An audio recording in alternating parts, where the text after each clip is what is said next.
How do you create a sense of place in your photography?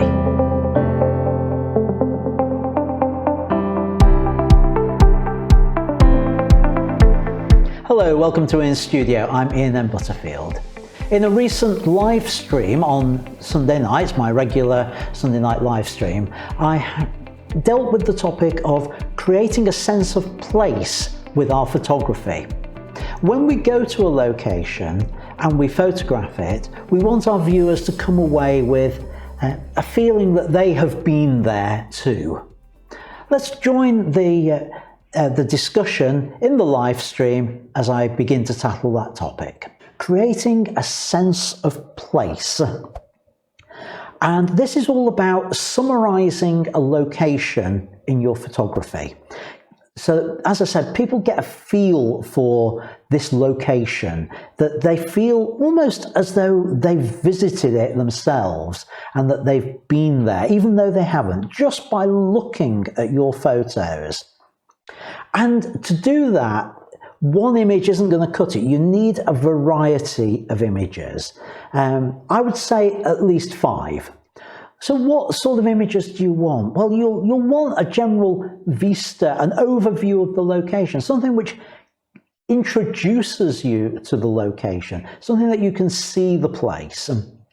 You're going to want to photograph the significant features there, the key things of that location, the things that stand out.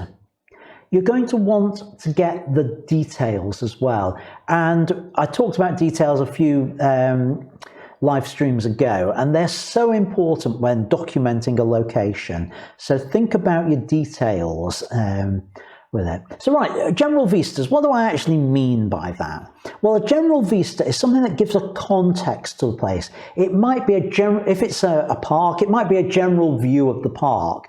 If it's a town, it might be a view over the town, maybe from outside looking onto it if you can get high up. Maybe it's along a key street of the town, just to give a general flavour and context to your location.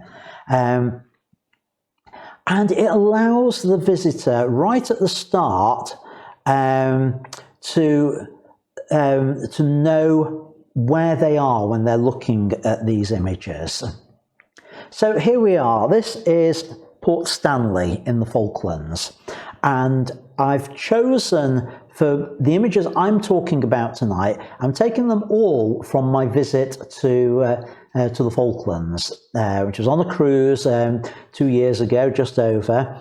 And one of the reasons I've chosen that is because it's a location which probably very few, if any, watching this live stream will have ever been to. So you are totally reliant on my images to give you that that sense of place on there. So here we are, Port Stanley, a look along the front of the town, and I'm hoping this just gives a flavour of what it's like. That it's not a big overrun town. It's a small hamlet, really, a village we would call it, but yet it's a village with a cathedral, as we will see later on. So this is gives us that sense of location.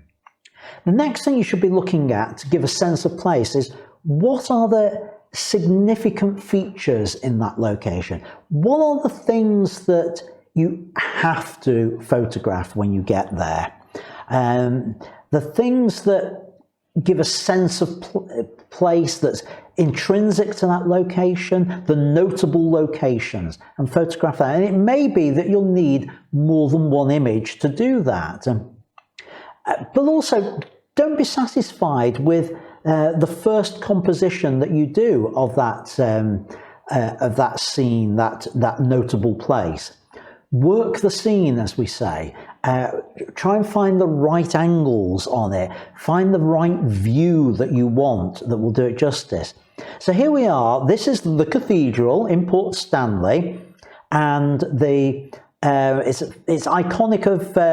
It's not the only place that's got it, but this is iconic of Port Stanley. This whalebone arch, and it is quite well known there. So having the cathedral and the arch together is a notable location in Port Stanley. So it's one I had to capture. It's one I had to photograph. But I wasn't satisfied with that image. And I just sort of worked at it and tried to find an angle that worked better. Now, this next image will come as no surprise because it's the one on the thumbnail for tonight's show. So by using my ultra wide angle and getting low down, I was able to get the cathedral viewed through the whalebone arch, which works on multiple levels because we've got this sense of this is intrinsic to Port Stanley. I've got two key features there, but the other thing, I've got a cross next to a cathedral with this view. I worked the scene. It took me a while to find the angle I wanted with that. Details. As I said, I covered that in much more detail, no pun intended, a couple of weeks ago, 21st of March, live stream number 64. If you haven't seen it, go and have a look at that. And that will give you a much more in-depth feel and talk about how you include details in your images and to create that sense of place. But often, in terms of creating that sense of space, we want to start with the long shot to give context to it, and then move into the details. So if you're producing a sequence, get the context right before the detail, so we know where it is in the shot. So here, very important to Port Stanley, the monument to Margaret Thatcher, who, whatever you feel about the Conservatives and Margaret Thatcher, for the people of Port Stanley, they do hold her in high regard because it was her that was behind effectively liberating them from the Argentinian invasion back in the 80s. So she is held in high regard. So there's this monument to her, and there's the road that it's on has been named Thatcher Drive. So I had to capture that. So that was the long shot. I then went in to get the detail shot. Now, in order to get this shot, I had to sort of kneel down and get the angle right. So I get this clean background of the sky on there. I am just hopeful, I just hope that nobody saw me creating that image, because I really don't want anybody to see me kneeling before Margaret Thatcher at all, ever. Goes against the grain. Sorry. Sorry to any Conservatives out there, but anyway, that was the angle I wanted on there to get the detail. So what else? When you are trying to create a sense of place, if you're going to be presenting these images, and if you're not presenting them while you're doing it, even if you're only presenting them to your friends or just for yourself to look back on, you want to think about a few other things. You want to think, what's going to be the first image in this set of images that you're looking at? What's going to bring the viewer into this location? And think about what's going to be the final image. What's the thing that's going to lead, that people are going to be left with in their mind at the end? And then the sequencing of it. What order do they go in if it's that sort of presentation? If it's a montage, it's slightly different. But if you're doing it as a slideshow, as we'll see later, you need to think about the order in which the images appear in that slideshow to tell the story. But it's more than just telling the story, as we'll see. So this first image, it needs to introduce the viewer to the location, and therefore it's usually a good one to start with this overview shot, the distance shot, the general vista.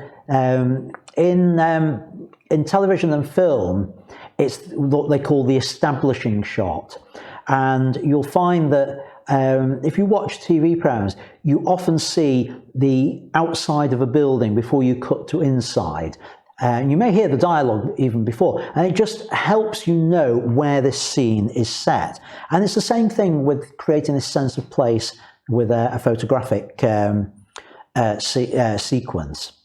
Now, it could be something like a sign as well. That works really well to give you that sense of location, that sense of arriving somewhere and introducing your viewer to it.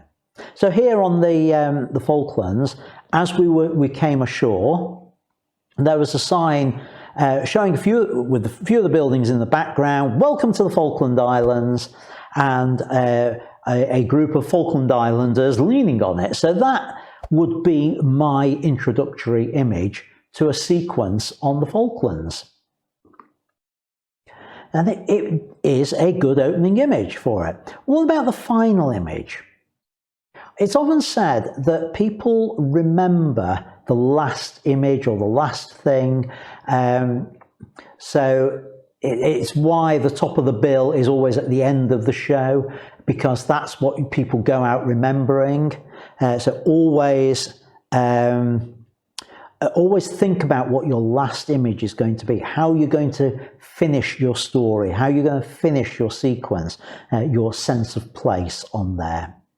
And it needs to sum up the location. Now, sunset images work great. I use them a lot, but just be aware they are cliched. But why are things cliched? They're cliched because they're used a lot. They're used a lot because they work. So you don't have to do it that way, and lots of ways you can finish a sequence without a sunset. And if you can, probably best do that. Avoid the cliches. I've always said you should avoid the cliches like the plague. Get it? Never mind. Move on. On there. So my finishing image on a sequence on the Falklands is back on the ship, sunset as we just pull away on the boat. So that would be how I would complete the sequence. So what about sequencing? This is the order of the images. And that order should take the viewer on a journey. Now, that may not necessarily be the order in which you created the images. Because most times when you visit a location, you start somewhere, you move off to another part, and then you'll probably retrace your steps. And quite often, you'll come back to where you started. If you've driven there, that's because that's where your car is, or where the coach dropped you off, or where the tender boat dropped you off, or where the cruise ship is moored. So you will naturally revisit locations. So sometimes it's more sensible to put images that you shot later earlier on, because it tells the story better. And it may be that some locations you have images from at multiple times to tell that story.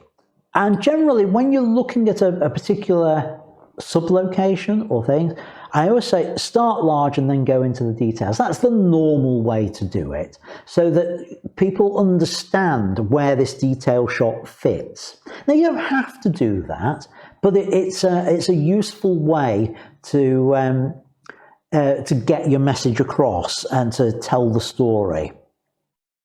But do try and keep all the images from a specific location together within your sequence, so that it's obvious as you're going through that these are all at the church. So if, for example, my Falklands one, I'm not showing them, but if I was photographing the church, I'd start with the exterior of the church so that you get a sense it's there. And then I'd put all the different shots. So I might do a general interior and then the details from inside to sort of tell that story in there, to bring the narrative of the images alive. Now, it's important to follow a couple of compositional rules almost. And that's to avoid transitions that jar. Now, what do I mean by that? Well, a couple of examples might be that if you've got a sequence of sunrise images, you don't want to stick a night shot in the middle of them. You'd put your night shot at the start and then move into the sunrise and then the daytime ones, and it helps take you through a journey that sort of way. And for example, if you're doing a series of images about a rural location, you wouldn't suddenly put an image in if you've got a sequence on fields of the urban part of that town with all the cars going past. You want to keep the sequence going, but it's even more than that. And this is a bit more subtle. It's about how an image can jar for other reasons. So, for example, if you've got a whole sequence of very pastel-y coloured images, and you've got one that's really dark and moody, sticking it in the middle of that sequence will stand out, it will jar. You want to feel the sequence as a whole. I hope you found the extract from the live stream helpful. If you did, then why not tune in on a Sunday night to the regular live streams where I cover lots of similar topics. Alternatively, please subscribe to this channel so that you'll get notifications, especially if you hit that bell icon, of live streams and of other helpful photography videos so that we can take your photography to the next level. I look forward to talking to you either on the live stream or in the next video on the channel. So until that time, thanks for watching and keep making great photos. Bye for now.